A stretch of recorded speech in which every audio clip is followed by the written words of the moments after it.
सुदसोम उन राजकुमारों में से एक थे जिन्होंने तक्षशिला विद्यापीठ में अध्ययन किया था। इंद्रप्रस्थ के राजा कौरव्य का यह पुत्र सौम्य और तेजस्वी था, इसलिए गुरुजन ने उन्हें शिष्याचार्य का पद दिया। हालांकि सुतासोम स्वयं एक छात्र था, लेकिन उसके पास नए राजकुमार को पढ़ाने का कौशल था। वाराणसी के राजा ब्रह्मदत्त के पुत्र विभिन्न कलाओं में कौशल प्राप्त करने के लिए तक्षशिला विद्यापीठ आए। उन्हें मूर्ति कला सिखाने की जिम्मेदारी सुतसोम को संभालनी थी, इसलिए उनके बीच घनिष्ठता बन गई। ब्रह्मदत्त कुमार ने सुतसोम से एक एक करके सारी कलाएं सीखी। उनका कौशल स्तर बढ़ रहा था। सप्त सिंधु और कश्मीर के बीच स्थित इस विद्यापीठ में अद्वितीय प्राकृतिक सौंदर्य था। कभी कभी ब्रह्मदत्त कुमार अकेले ही घूमने निकल जाते थे। एक बार सुतसोम के साथ था, तब रास्ते में उन्होंने तक्षशिला के इतिहास के बारे में बात की। दशरथ राजा के पुत्र भरत के पुत्र का नाम तक्ष था। जिस नगर को उन्होंने बसाया उसका नाम तक्षशिला था। कालांतर में यह गांधार देश की राजधानी बन गई।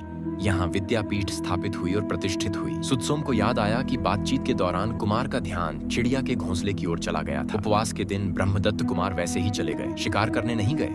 पर सुतसोम को विश्वास था कि कुमार कोई अनहोनी नहीं करेगा। उचित अवसर आने पर उन्होंने उपोसत व्रत की महिमा बताई। लेकिन वह जितना धार्मिक था वह उतना ही अधिक कलात्मक था। वह जितना कलात्मक था उतना ही अधिक पाक शास्त्री था। उन्हें शाकाहारी भोजन की अपेक्षा मांसाहारी भोजन अधिक पसंद था। सुतासोमा को एक प्राचीन दृष्टांत याद आया कि कैसे मांस की अत्यधिक लालसा एक आदमी को दुखी कर सकती है। उस राजा का नाम भी ब्रह्मदत्त था। एक बार उनके महल में काल गौतम नाम के एक ऋषि आए। राजा ने उनका औपचारिक स्वागत किया और भोजन करने पर जोर दिया। साधु को भूख लगी थी। राजा की रसोई से उन्हें भोजन परोसा गया। इसमें गलती से मांस परोस दिया गया तो यह देखकर ऋषि क्रोधित हो गए और राजा को शाप दिया, तुम्हारा हृदय सड़ा हुआ मांस खाने वाला होगा। गलती से हुआ था अपराध तो राजा ने श्राप हटाने की प्रार्थना की। अंत में ऋषि काल गौतम ने कहा कि दशरथ के पुत्र राम के स्पर्श से तुम्हें अपनी मूल योनि प्राप्त होगी। ब्रह्मदत्त कुमार को यह बात समझ में नहीं आई कि गलती से ऋषि को मांस परोसा गया था तो उन्होंने श्राप क्यों दिया।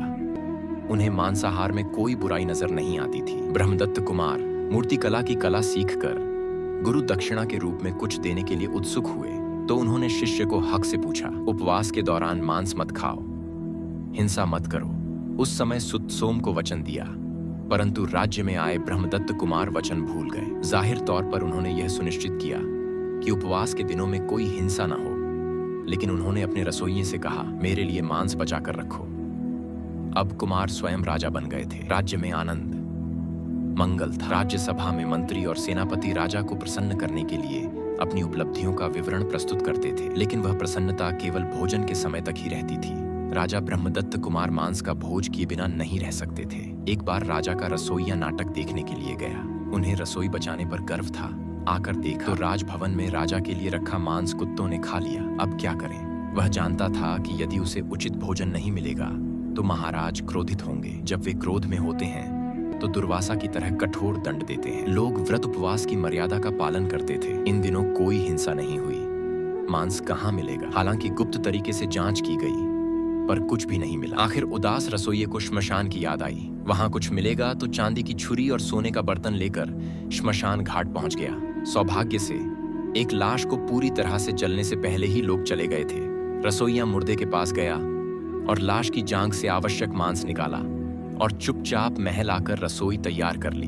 भोजन करते समय राजा ने मांस का एक टुकड़ा अपनी जीभ पर रखा कि तुरंत उन्हें एहसास हुआ कि स्वाद कुछ अलग है। जब राजा खुश हुए तो उन्होंने रसोइये को शुक कहकर संबोधित किया। इस अतिरिक्त मिठास का रहस्य क्या है? मांस इतना स्वादिष्ट क्यों है?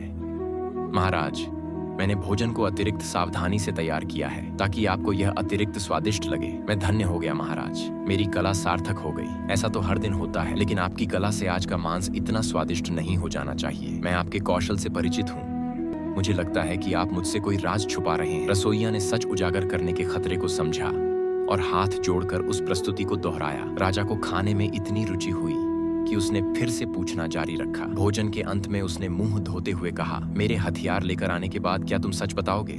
यदि तुमने सच छिपाया तो तुम्हारा सिर कलम कर दिया जाएगा। रसोइया कांप उठा, अभय वचन मांगता है और कहता है, अगर आपसे झूठ छिपाना संभव होता तो मैं पहले ही छुपा लेता, लेकिन आपकी बुद्धि आपकी स्वाद इंद्री की तरह ही तीव्र और तेज है। फिर कांपती आवाज में कांपते हाथों से रसोइये ने सच बताया। उसे डर था कि महाराज यह जानकर उल्टी कर और क्रोधित हो जाएंगे, लेकिन महाराज के मुंह से खुशी की डकार निकल गई और आदेश दिया, शुक, आज से तुम मेरे भोजन के लिए मनुष्य का मांस पकाओगे। लेकिन महाराज, मैं कुछ भी सुनना नहीं चाहता।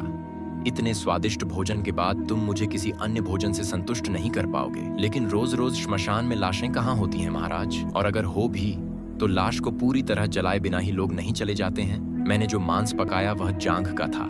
इतनी सुरक्षित जांघों वाली लाश रोज कहाँ मिलती है महाराज? आपके राज्य में इतनी सुख शांति है कि आदमी बहुत कम मरते हैं और जवान आदमी तो मरते ही नहीं। आपको किसी आदमी के मरने का इंतजार करने की जरूरत नहीं है। और राजा ने उसे किसी को भी मारने की अनुमति दे दी। लेकिन मैं एक रसोइया हूँ, योद्धा नहीं महाराज। मैं किसी को मारने की कोशिश में मारा जाऊं तो क्या होगा? मुझे आपके लिए मरने में कोई आपत्ति नहीं है, पर मैं मारा जाऊं तो क्या आप एक कुशल रसोइया नहीं खोदेंगे? यदि कोई दूसरा रसोइया यह रहस्य उजागर कर दे तो क्या होगा? राजा ने एक उपाय सोचा ताकि वह आदमी मर जाए और रसोइयां सुरक्षित रहें। हमारी जेल में काफी आदमी है। ऐसा इसलिए है क्योंकि हमारे राज्य में अपराधी तुरंत पकड़ लिया जाता है। तो यह लो, मेरी राजमुद्रा, और तुम्हारे द्वारा चुना गया कैदी मुक्त हो सकता है। तुम्हें चतुराई से मुक्त कैदी को मारना होगा। तुम्हें उसे इस प्रकार मारना है कि उसकी चीख पुकार राज्य में किसी को ना सुनाई दे। मैं तुम्हें प्रतिदिन वेतन के साथ पुरस्कार दूंगा। समझ गया? राजकौशल से सुरक्षित और इनाम के लालच में अधीर होकर रसोइया जेल से रिहा हुए व्यक्ति को रास्ते में एक थैली में बंद करके मारने में सफल हो जाता है। राजा की स्वाद इंद्रियां सतर्क हैं। वह अपना पहला कर्तव्य भूल गया है, क्योंकि उसका जन्म मानव मांस खाने के लिए हुआ था। वह रसोइये का अधिक सम्मान करता है, उसे अपने मंत्री एवं सेनापति से भी अधिक भाव से संबोधित करता है। एक दिन राजा शुक, क्या तुम्हें राजा की परीक्षा लेने के लिए मनुष्य के मांस के स्थान पर पशु का मांस पकाने का विचार नहीं आता? नहीं, मुझमें आपकी आज्ञा से परे सोचने की शक्ति नहीं है। क्या आपको नहीं लगता कि आप कुछ गलत कर रहे हैं? राजा को धरती पर भगवान का प्रतिनिधि माना जाता है, सच है, लेकिन दया जैसा कुछ भी नहीं। मैं तो आदमी को भी जानवर ही समझता हूं। आपके लिए जानवरों पर दया करना छोड़ने के बाद मेरे लिए मनुष्य पर दया छोड़ना आसान हो गया। समय बीत रहा था। आखिरकार रसोइया राजा के सामने हाथ जोड़कर खड़ा हो जाता है। क्या कोई उलझन है? हाँ महाराज, कल जेल खाली हो जाएगी। अब केवल एक ही युवक बचा है। वह कई दिनों से मुझसे कह रहा था कि मैं निर्दोष पकड़ा गया हूँ, पहले मुझे मुक्त क्यों नहीं कर देते? क्या आपको लगता है कि मैंने कोई अपराध किया है? मुझे लगा कि वह मासूम पकड़ा गया है, तो उसे 2 दिन और जीने दो। लेकिन अगर आज कोई नया अपराधी जेल में नहीं आया तो मुझे उसे रिहा करना पड़ेगा। कल की बात कल।